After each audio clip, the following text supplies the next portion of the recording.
நான் ஜப்பானில் வந்த வாரமே என்னுடைய பேராசிரியர் எனக்கு இந்த முன்னாடி நடந்து போகிறவர் தான் என்னை ஒரு ட்ரெக்கிங் கூட்டிகிட்டு போகலான்னு கூட்டிகிட்டு போயிட்டார். எப்பொழுதுமே வெளிநாடுகளில் பார்த்தீங்கன்னா நடந்துக்கிட்டே இருப்பாங்க. அவங்களுக்கு இந்த காடுகளில் நடக்கிறதுனா ரொம்ப பிடிக்கும். இப்படியே நடந்துக்கிட்டே கூட்டிகிட்டு போனார்.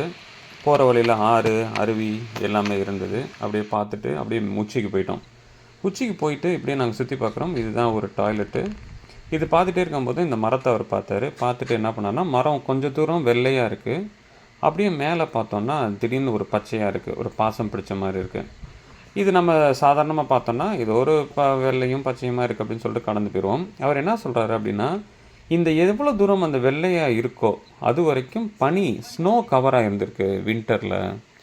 அப்படி கவராக இருந்துச்சுன்னா இந்த மரத்தில் அந்த பச்சையான பாசம் வளராது. இந்த பனி கம்ப்ளீட்டாக அந்த பாசத்தை கொன்றும், அந்த பச்சையாக இருக்கிறத கொன்றும், வளர விடாது. அந்த பனி மேலே இல்லாத பட்சத்தில் அந்த பாசான் வளரும். அப்போ கிட்டத்தட்ட அவர் கணக்கு வேறு பண்ணார். 7 மீட்ரு இந்த டாய்லெட்டையே உங்களுக்கு கவர் பண்ணிடும். இது ஒரு டாய்லெட் ஆக்சுவலாக. இந்த டாய்லெட்டையே முக்கால்வாசி கவர் பண்ணுற அளவுக்கு பனி நிரம்பியிருந்திருக்கும் வின்டரில்.